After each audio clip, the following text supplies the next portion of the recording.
bawat balitang aking napapakinggan, may sigaw ng galit, may luha sa lansangan. Bawat isa'y may sariling paninindigan, ngunit ang pagkakaisa'y tila nalimutan. May pumapanig dito, may pumapanig doon, may tahimik na lamang at ayaw makisangkot. Ngunit isang tanong sa puso ng bayan: saan patutungo ang ating kinabukasan? Kung babatas ay tunay na batas, bakit may luha pa rin bumabagsak? Kung ang katotohanan ay dapat manaig, bakit tila natatabunan ng dilim? Ako'y nababalisa para sa aking bayan, sa bawat sugat nitong di na maghilom kailanman. Hangad ko'y katarungan, hindi paghihiganti, katotohanang magpapalaya sa bawat lahi.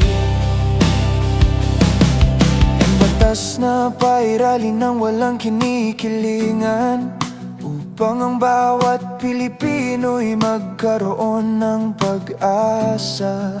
O mahal kong bayan, huwag kang mawalan ng liwanag. May bukas pang naghihintay sa ating lahat. Kapangyarihan ay hindi dapat maging tabing, sa katotohanan dapat ay mahayag. Ang dangal ng bansa ay hindi nasusukat sa lakas ng salita, kundi sa tapat na gawa.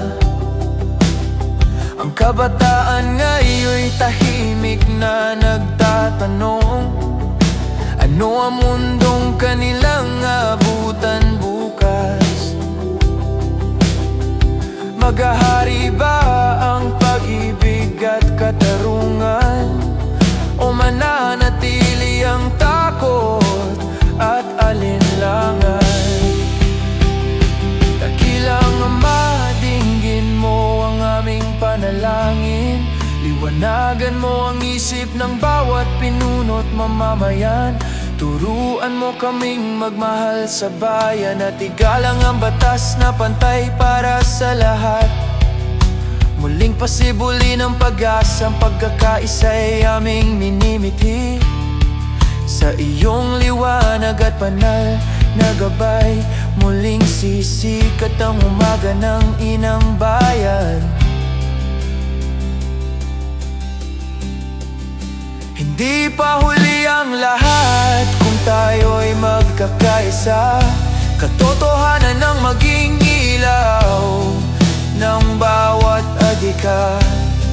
Sa batas na makatarungan at pusong tapat, sisibol muli ang pag-asa sa bawat pangarap. O mahal kong Pilipinas, huwag kang mangamba, sa tulong ng Diyos tayo'y babangon muli. Ang bukas ng ating mga anak ay ating iingatan, sa pag-ibig, katotohanan at katarungan.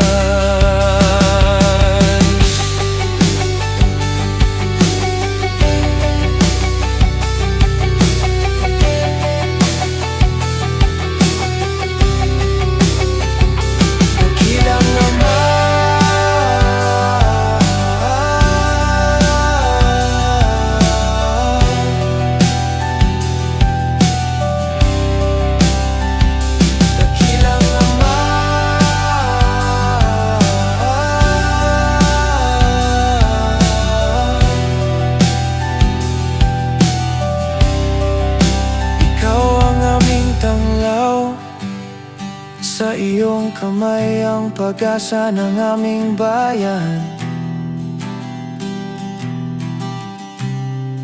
Ang aking pagkabalisa ay aking iniaalay, at sa iyong liwanag muling mabubuhay ang Pilipinas.